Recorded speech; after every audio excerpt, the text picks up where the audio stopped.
৩০ বছর প্রবাস শেষে দেশে ফিরেই মৃত্যু ফাঁদে শাহজাহান, স্ত্রী ও সন্তানসহ আটক ৩ জন।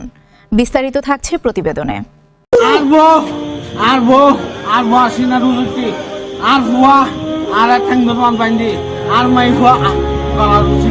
চট্টগ্রামের ফটিকছড়ি উপজেলার বক্তপুর ইউনিয়নে প্রবাস ফেরত এক ব্যক্তিকে হত্যা চেষ্টার অভিযোগে তার স্ত্রী ও সন্তানদের বিরুদ্ধে থানায় মামলা দায়ের করা হয়েছে। আহত মোহাম্মদ শাহজাহানের বোন সুমি আক্তার বাদী হয়ে এ মামলা করেন।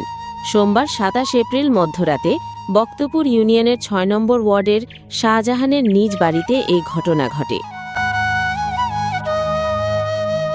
ঘটনার পর এলাকাবাসী অভিযুক্ত স্ত্রী, ছেলে ও মেয়েকে আটক করে পুলিশে খবর দিলে পুলিশ ঘটনাস্থলে গিয়ে তাদের থানায় নিয়ে আসে। খোঁজ নিয়ে জানা যায়, বৃদ্ধ আবুল হাশেমের ছেলে মোহাম্মদ শাহজাহান দীর্ঘ ৩০ বছর কুয়েতে প্রবাস জীবন কাটিয়ে সম্প্রতি দেশে ফেরেন। তিনি ২ কন্যা ও ১ পুত্র সন্তানের জনক। প্রবাস জীবনে উপার্জিত অর্থ দিয়ে স্ত্রী কামরুন নাহারের নামে প্রায় ৫০ লক্ষ টাকার সঞ্চয়পত্র, ৩০ ভরি স্বর্ণালঙ্কার এবং দোতলা ভবন সহ একাধিক সম্পত্তি গড়ে তোলেন। পাশাপাশি তিনি নিয়মিত তার বৃদ্ধ বাবা মায়ের ভরণ পোষণও বহন করতেন। তবে এসব বিষয় নিয়ে দীর্ঘদিন ধরে স্বামী স্ত্রীর মধ্যে বিরোধ চলছিল। দেশে ফেরার পর ব্যবসার জন্য স্ত্রীর কাছে ২ লাখ টাকা চাইলে তা দিতে অস্বীকৃতি জানানো হয়।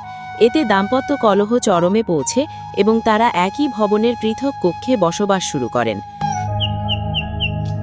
ঘটনার দিন ২৮ এপ্রিল দিবাগত রাত আনুমানিক ৩টের দিকে স্ত্রী কামরুন নাহার ঝুমুর স্বামীর কক্ষের দরজায় ধাক্কা দেন। দরজা খোলার পর কিছুক্ষণ পাশে শুয়ে থেকে তিনি কক্ষ ত্যাগ করেন। পরে ছেলে শাহরিয়ার জাহান আতিক ও মেয়ে শাহরিয়ার জাহান আরিফাকে সঙ্গে নিয়ে ফিরে এসে শাহজাহানের হাত পা চেপে ধরেন। এ সময় স্ত্রী তার বুকের ওপর উঠে গলা চেপে ধরেন এবং ছেলে ধারালো অস্ত্র দিয়ে শরীরের বিভিন্ন স্থানে এলোপাথারি কুপিয়ে গুরুতর জখম করে। এক পর্যায়ে তাকে মৃত ভেবে তার স্ত্রী সন্তান কক্ষ ত্যাগ করেন।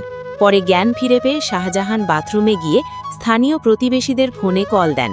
তারা এসে তাকে উদ্ধার করে প্রথমে নাজিরহাট মেডিকেল ও পরে চট্টগ্রাম মেডিকেল কলেজে হাসপাতালে পাঠান। বর্তমানে তার অবস্থা আশঙ্কাজনক বলে জানা গেছে। ফটিকছড়ির এই ঘটনাটি প্রবাসীদের জন্য গুরুত্বপূর্ণ কিছু বার্তা দেয়। দীর্ঘদিন বিদেশে থেকে কষ্টার্জিত অর্থ উপার্জন করলেও পরিবারের সঙ্গে নিয়মিত যোগাযোগ, বিশ্বাস ও স্বচ্ছতা বজায় রাখা অত্যন্ত জরুরি।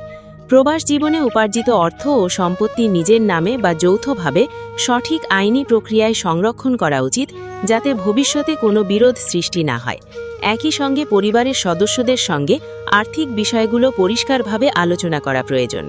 দীর্ঘ সময় দূরে থাকার কারণে অনেক সময় মানসিক দূরত্ব তৈরি হয়। এটি কমাতে নিয়মিত খোঁজখবর নেওয়া, পারিবারিক সিদ্ধান্তে সম্পৃক্ত থাকা এবং প্রয়োজনে দেশে ফিরে বিষয়গুলো সরাসরি সমাধান করা গুরুত্বপূর্ণ। সবচেয়ে বড় শিক্ষা হল অন্ধ বিশ্বাস নয়, বরং সচেতনতা ও আইনি সুরক্ষার মাধ্যমে নিজের কষ্টার্জিত সম্পদ ও সম্পর্ক দুটোই রক্ষা করা।